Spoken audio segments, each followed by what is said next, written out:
स्वागत है आप सभी लोगों का मेरे चैनल साइंस टू टेक्नोलॉजी में। मैं अनुपम विपुल आप सभी लोगों का स्वागत करता हूं आज के शो कंप्यूटर वेडनेसडे में।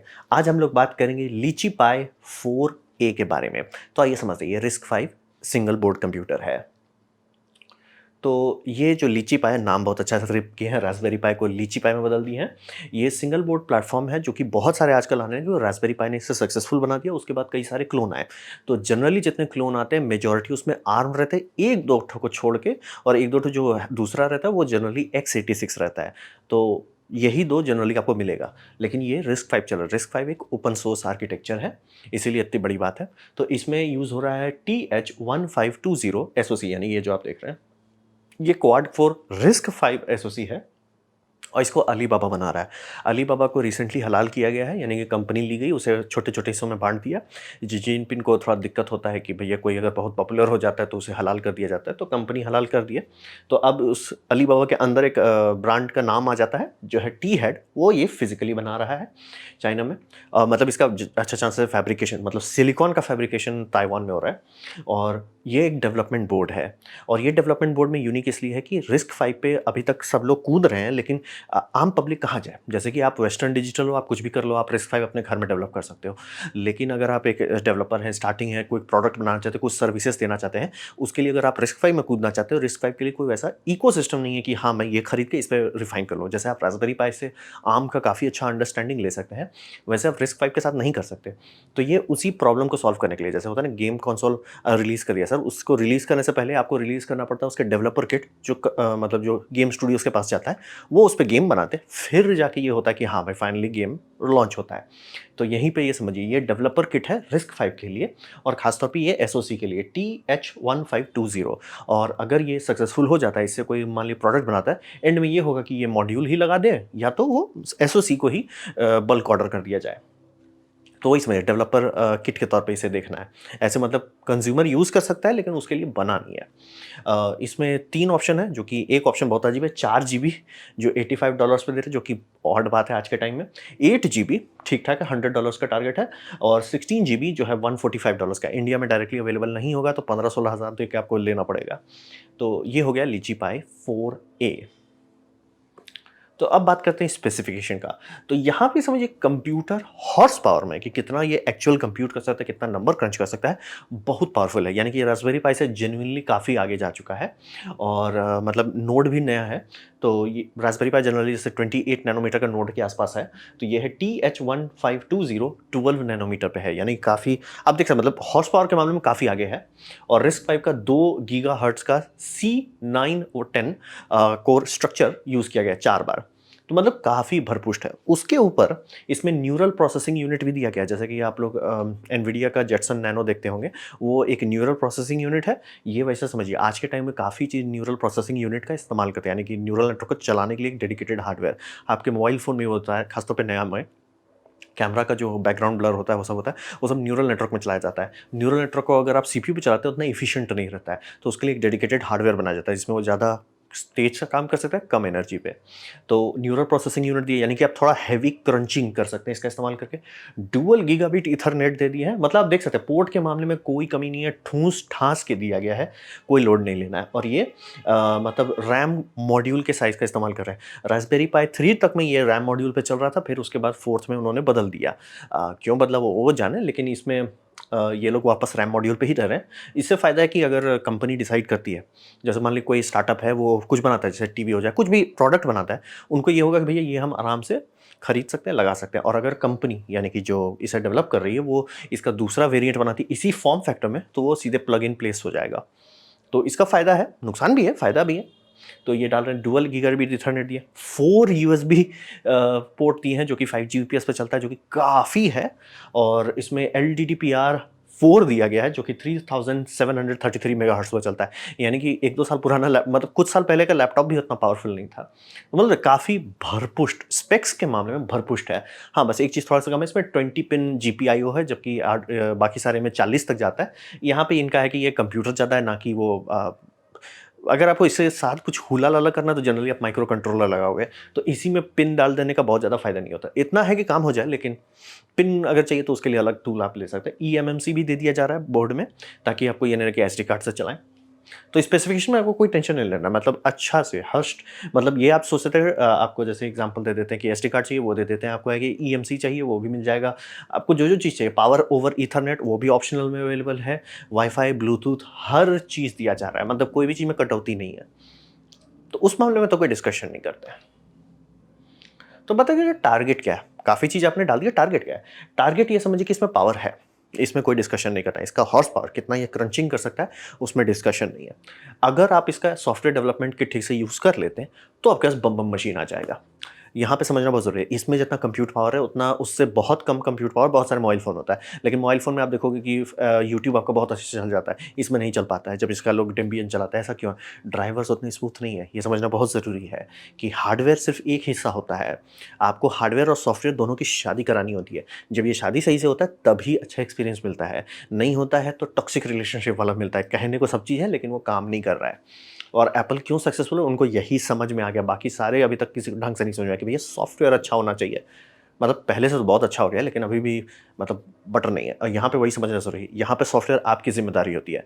ये आप खरीदिए और इस पे सॉफ्टवेयर आपकी, जैसे मान लिया आप चाहते हो इससे मैं टीवी बनाऊँ, वो आपकी ज़िम्मेदारी हो जाएगी। आप चाहोगे कि मैं इसे सर्वेलेंस नेटवर्क बनाऊँ, वो आपकी ज़िम्मेदारी होगी। सॉफ्टवेयर आपको करना है, हार्डवेयर ये दे रहे हैं, सॉफ्टवेयर आप करो। बेसिक्स एसडीके दे दिया गया, गाड़ी खुल जाए, लेकिन एंड में आपको ही जाना पड़ेगा।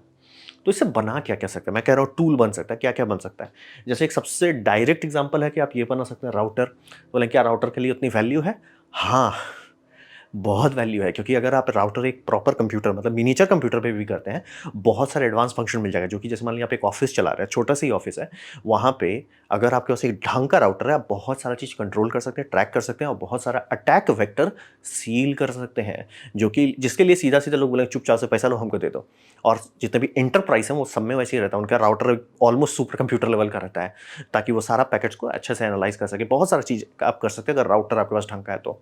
लेकिन उसको कंप्यूट हॉर्स पावर चाहिए और प्लस 2 ये चाहिए गीगाबिट चाहिए, उसमें दे रहे हैं। लोग रास्पबेरी पाई से भी बना ले रहे हैं, जैसे कि आपका मान लीजिए कि आपके अंदर खूब सारे लोग हैं, काफ़ी बम-बम नेटवर्क जा रहा है, तो आपका जो अगर बेसिक राउटर है, जैसे मान लिया आपने एक स्टार्टअप खोल दिया और आप लोग जियो फाइबर का ले लिया, वो राउटर बोल जाएगा, बोला सर हमसे नहीं होगा, हमसे नहीं हो पाएगा, आप सबको जोड़ दे रहे हैं, सब हैवी यूज़ कर रहे हैं, हम नहीं जोड़ा। भले उसमें आ रहा है कनेक्शन, तो जनरली क्या करेंगे लोग उसी से निकाल के राउटर कर देंगे, ये सेकंड राउटर बन जाएगा, ये सब डिस्ट्रीब्यूशन करेगा, इसमें इतना कंप्यूट रहेगा कि ये संभाल लेगा। और फिर उसको ये इससे एक कनेक्शन बनेगा आपका जियो में, जियो संभाल लेगा भैया। ऐसा किया जाता है, ऑफिस में भी किया जाता है, या इसको आप फायरवॉल के तौर पे भी यूज़ कर सकते हो, तो बहुत वहाँ पे काफ़ी डिमांड है। क्लस्टर कंप्यूटर, ये क्लस्टर कंप्यूटर समझना बहुत ज़रूरी है, सर्वर्स होते क्या हैं, यही होता है क्लस्टर कंप्यूटर। ऑब्वियसली आप सुपर कंप्यूटर खरीद के किसी को नहीं देने वाले, क्लस्टर कंप्यूटर खरीद के नहीं देगा भैया इसमें स्कूल में सीखो या लैब में सीखो, एक्सपेरिमेंट करो, नहीं होगा। लेकिन ये आपको हर वो प्रॉब्लम दे देगा जो रियल लाइफ में होता है लोगों के साथ। प्रोग्रामर, डेवलपर किट्स सब इसको लेके दौड़ जा रहे हैं, और बाय द वे आज हम लोग कह रहे हैं कि इसमें बहुत पावर नहीं है। इसी से कुछ साल पहले चले जाइए, मतलब मैं बात नहीं कर रहा हूँ 100 साल पहले, कुछ ही साल पहले चले जाइए, इतना ही हॉर्स पावर सर्वर्स में एक्चुअली थे। तो इसको अगर आप अच्छे से यूज़ करें, जैसे बहुत लोग कहा है कि डिस्ट्रीब्यूटेड सर्विस डालते हैं, ये अभी यूज़ होता है, इसीलिए ये कंपनी इसको डेडिकेटली बना भी रही है कि मान लीजिए आपका एक ठो स्टैक पे ये हो जाता है, डैमेज होता है, खोलो, हटाओ, दूसरा लगा दो, या एक डाउन हो जाता है किसी भी कारण से, कोई टेंशन नहीं, बाकी सारा लोड ले लेंगे। तो ये सब चीज़ सिखाना, पढ़ाना या डिप्लॉय करना, ये बहुत आसान हो गया है रास्पबेरी पाई का सक्सेसफुल होने का, और ये डायरेक्टली उसी पे टारगेट कर रहे हैं। आपका नेटवर्क अटैच स्टोरेज, क्योंकि हॉर्स पावर है, आप यूज़ कर सकते हो। लो कॉस्ट लैपटॉप, ये कंपनी सीधा लैपटॉप ही उतारती है कि मतलब लैपटॉप है, आपका मॉनिटर है, कीबोर्ड माउस है, और उसके नीचे आप ये लगाइए और हो गया आपका, हो गया सर खत्म, टेंशन नहीं लेना है। तो बोलेंगे क्या ये हाई क्वालिटी लैपटॉप है? नहीं, नहीं है। लेकिन मेजॉरिटी लोगों को उतना चाहिए नहीं, ये समझना बहुत ज़रूरी है। काफ़ी लोगों को चाहिए हाई हॉर्स पावर, वो अपना खरीद लेंगे हाई हॉर्स पावर। ये है लो हॉर्स पावर लोगों की कि भैया मैं सिर्फ टैली पे काम करता हूँ, या मैं सिर्फ ईमेल करता हूँ, जैसे एचआर लोग हो गए। बहुत सारी जगह है जहाँ पे आपको हैवी क्रंच नहीं चाहिए, तो फालतू का हैवी क्रंच इक्विपमेंट क्यों बना रहे हैं? और अगर RISC-V इस तरह का डेस्कटॉप एनवायरनमेंट में जाने लगेगा, तो लोग उसका सॉफ्टवेयर जल्दी-जल्दी डेवलप करेंगे, तो ये बना दे रहे हैं। और चूँकि ये मॉड्यूल बनाया गया है, अच्छा चांसेस है कि अगर next version same power envelope same physical size में बना दिया जाता है, जो कि उतना असंभव नहीं है, वो बनाया जा सकता है। वो आराम से ऐसा निकालो, नया लगा दो, आपका लैपटॉप अपग्रेड हो जाएगा। तो वहाँ पे भी काफ़ी यूज़र टैबलेट भी ये रिलीज़ कर रहे हैं। टीवी, जैसे ये टीवी आप देख रहे हैं, तो इस टीवी में महँगा क्या है? आप कहोगे ओलेड पैनल, हाँ और नहीं भी। मतलब क्योंकि एलजी ओलेड पैनल बहुत बड़ा मदर ग्लास से बनाता है, उसमें उतना टेंशन नहीं है। लेकिन जो इसके पीछे सिलिकॉन लगता है, उसका दाम बहुत होता है। तो अगर उसे एक डेडिकेटेड कंप्यूटर कहते हैं, तो ये जो स्मार्ट है, जो इसमें डम्ब जैसा बिहेव करता है, उसमें एक्चुअली स्मार्ट हो जाएगा, एक्चुअल क्रंच कर पाएगा।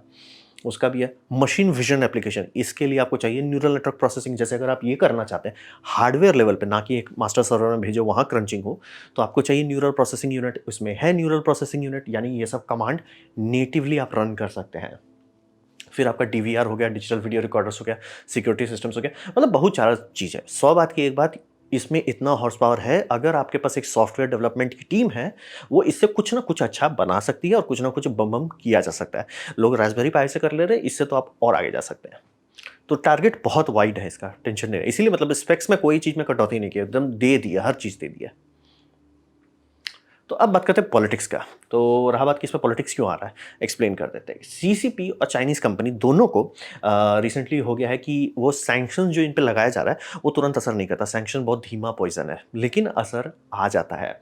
वो दोनों का मतलब कंपनीज और सीसीपी दोनों को ये जो सैंक्शन है, चिप पे सैंक्शन लगाया, वो फील होने लगा है। जैसे हवाई के साथ हुआ, और बहुत सारे और ब्रांड्स भी हैं जो सब ब्रांड से धीरे धीरे उनकी बैंड बजनी शुरू हो गई है। तो इनको दिख में आ जा रहा है कि भैया लॉन्ग टर्म ऐसा नहीं चलेगा। तो लॉन्ग टर्म सोल्यूशन क्या है? लॉन्ग टर्म सोल्यूशन है कि कॉम्पिटेंसी खुद डेवलप करो, यानी कि सर हम खुद से कर लेते हैं। तो ऐसा कर क्यों नहीं रहे? बातें चोरी करने का आदत लग जाता है तो मेहनत करना अच्छा नहीं लगता ना। लेकिन इनके पास एक बुद्धि है, किसी ने कोई बैठा है इसके अंदर या इसके आसपास, या किसी को अच्छा सुझाव दिया है कि सर ओपन सोर्स पे कूदते हैं। तो ओपन सोर्स पे सबसे बड़ा फायदा ये होता है कि उसे ब्लॉक नहीं कर सकते, ना ही रोका जा सकता है। ओपन सोर्स पे कर रहे हैं, सारे लोग कर रहे हैं, पूरे प्लेनेट के लोग काम कर रहे हैं, वो इन्फॉर्मेशन ये निकाल सकता है। तो उस पे कूदना इनके लिए ज़्यादा फायदेमंद है। तो रहा बात कि ओपन सोर्स कम्युनिटी को इससे नुकसान है, हाँ भी और नहीं भी। हाँ, इसलिए नुकसान है कि इसका नाम नहीं रहता है। जैसे एग्जांपल देते हैं आपको, क्रिएलिटी, ये एक चाइनीज़ 3D प्रिंटर कंपनी, मेरे पास भी इसी का प्रिंटर है। ये लोग फर्मवेयर डाले, मतलब 3D प्रिंटर बहुत पहले बनाया जा चुका था, लेकिन उसका फर्मवेयर बहुत एक्सपेंसिव था। फर्मवेयर रिपर ऐप की एक कम्युनिटी बनी, वो उन्होंने फर्मवेयर बनाया, उस फर्मवेयर को अपग्रेड करते-करते मार्लिन बनाया गया, और मार्लिन पे लाखों लोग मेहनत किए हैं अपना टाइम दे-दे के, तब जाके मार्लिन अभी गर्दा उड़ा रहा है। इन्होंने फर्मवेयर सीधा ढाँप लिया, ऐसे लेके ढाँप लिए, और उसके बाद कुछ नहीं सर, नहीं ये तो हमारा है। इट्स लाइक सर, लिख रहा है, कोड्स दिख रहे हैं कि वो आपका नहीं है, लेकिन वो ये करना होता है, आप ओपन सोर्स यूज़ करो कोई दिक्कत नहीं है, लेकिन एक बताना होता है कि सर मैंने ओपन सोर्स यूज़ किया है। लॉ नहीं है कि आप नहीं कर सकते ऐसा, लेकिन एक होता है ना कि सर मैंने मर्लिन फर्मवेयर यूज़ किया, तो लिखिए कि मर्लिन फर्मवेयर है, ये नहीं कह दो कि क्रिएलिटी फर्मवेयर है। सर आपने ढाँपा माल है, तो वो उतना अच्छा नहीं। और रहा बात कि ये कभी कंट्रीब्यूट नहीं करते। जैसे बहुत लोग मर्लिन यूज़ करते हैं, ऑब्वियसली हर कोई इतना काबिल नहीं है कि इसको अपडेट कर सके, रिफाइन कर सके, लेकिन काफ़ी लोग करते हैं, और उसी से ये कम्युनिटी चल पाती है, उसी से आपका लिनक्स चल पाता है कि ओपन सोर्स है, सब लोग यूज़ करते हैं, लेकिन काफ़ी लोग उसको ये भी करते हैं, गिव बैक भी करते हैं, तब जाके लिनक्स उतना पावरफुल हुआ है। तो चाइनीज़ लोग जो ढाँपते हैं, वो ढाँप के गटक जाते हैं। इट्स लाइक सर आपको देना भी होता है, मतलब होता है ना, आप एफर्ट उठाओ, सोर्स में कंट्रीब्यूट तो करो, वो कंट्रीब्यूशन नहीं करते ये। तो पॉलिटिक्स वही आ रहा है। लेकिन हाँ, धीरे-धीरे इनको हटाने का काम जब चालू कर दिया गया है, तो इनको समझ में आ गया। कोई बोल रहा है, कोई समझदार है जो इसके नीचे बैठा है, बता सर इसमें कूदिए आप। ये आप डायरेक्ट x86 को ढाँपने का बेवकूफ़ी करेंगे, आपको ढाँपने में ही 6 से 7 साल लग जाएगा, और जब तक आप ढाँप लोगे, जब तक हो जाए हाँ हमने ढाँप लिया, तब तक पता चलेगा सर ये आउटडेटेड है। तो उससे बेटर कि ओपन सोर्स में कूदिए, ताकि हमारे पास सारा लेटेस्ट डेटा है, और क्या पता हम लोग एक्चुअली सीख जाएँ कि एक्चुअली कैसे बनाया जाता है। चांसेस कम है, क्योंकि वो पढ़ाते कम हैं, डॉक्ट्रिन ज़्यादा कराते हैं, इंडोक्ट्रिनेशन ज़्यादा करते हैं, एग्जैक्टली जैसे सोवियत यूनियन करता था। तो एक्सपेक्टेशन कम रखिए, लेकिन वही इसका पॉलिटिक्स है कि ये चिप वॉर जो स्टार्ट कर दिया गया है, असर धीरे-धीरे पड़ रहा है। इसलिए देखिए बहुत सारी चाइनीज़ कंपनी कूद रही है रिस्क फाइव में। एक-एक जो थोड़ा ऑड लगेगा, भैया क्या हो गया जो आप लोग कूद गए एकाएक? सर चिप शॉर्टेज असर पड़ रहा है, और हवाई का जो एकाएक इतनी बड़ी कंपनी फुस कर दिया गया, वो लोगों को थोड़ा समझ में आ गया कि भैया ये तो खतरनाक बात है। तो ये हो गया politics layer.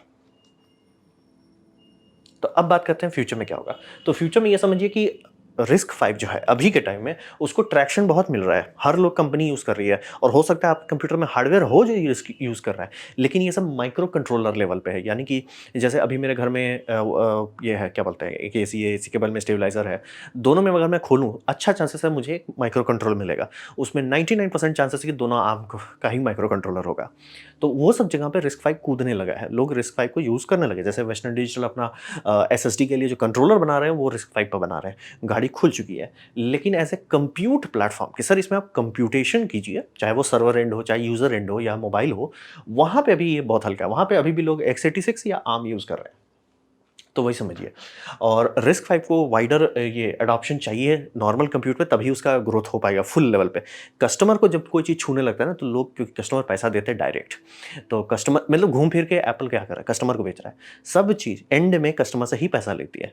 Business to business जो होता है कुछ होता नहीं है, बिजनेस टू कस्टमर होता है। तो कस्टमर तक जब चीज़ पहुंचने लगता है तो लोग उसे रिफाइन करना शुरू करते हैं। तो रिफाइनमेंट के लिए चाहिए कि कस्टमर फेसिंग कुछ हो जाए। तो कस्टमर फेसिंग अगर रिस्क फाइव बनाता है, चाहे वो चाइना ही करे, उससे रिस्क फाइव का भी भला होगा। ज़्यादा लोग उसमें कूदेंगे, ज़्यादा लोग उसको डेवलप करेंगे, रिफाइन करेंगे। और नहीं भी होगा ये प्रोडक्ट जो है, जैसे चाइना ढाँप रहा है, बाकी सब लोग भी ढाँप सकते हैं ना। अब वो तो ज़्यादा आसानी से ढाँप सकते हैं, तो उनको ज़्यादा टेंशन नहीं है। सर आप बनाओ, डेवलप कर लो, control C ji, control we जी।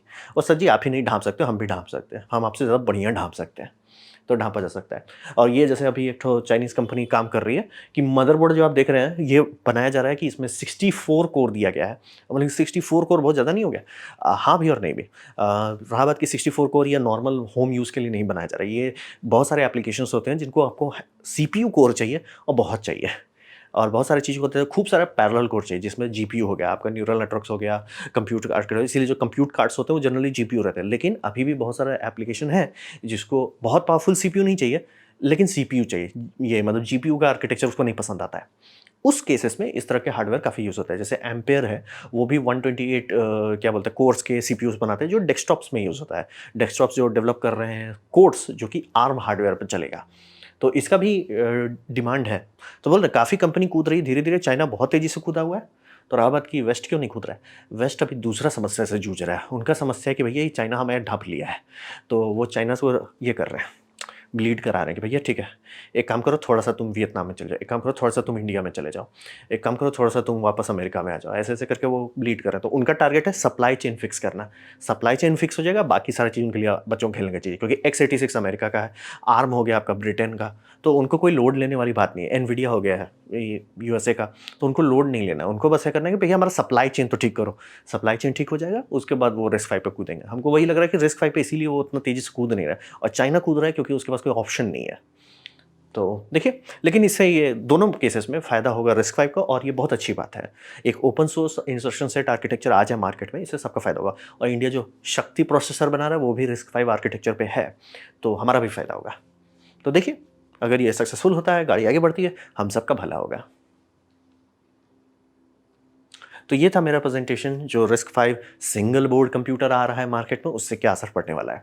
उम्मीद करता हूँ आपको अच्छा लगा, कुछ सीखने मिला, कुछ समझ में आया। अगर ऐसा है, लाइक कर दें, दोस्तों शेयर कर दें, उससे मेरा काफ़ी भला होगा। नहीं अच्छा लगा, नहीं पसंद आया, कोई बात नहीं, आप डिसलाइक दबा सकते हैं।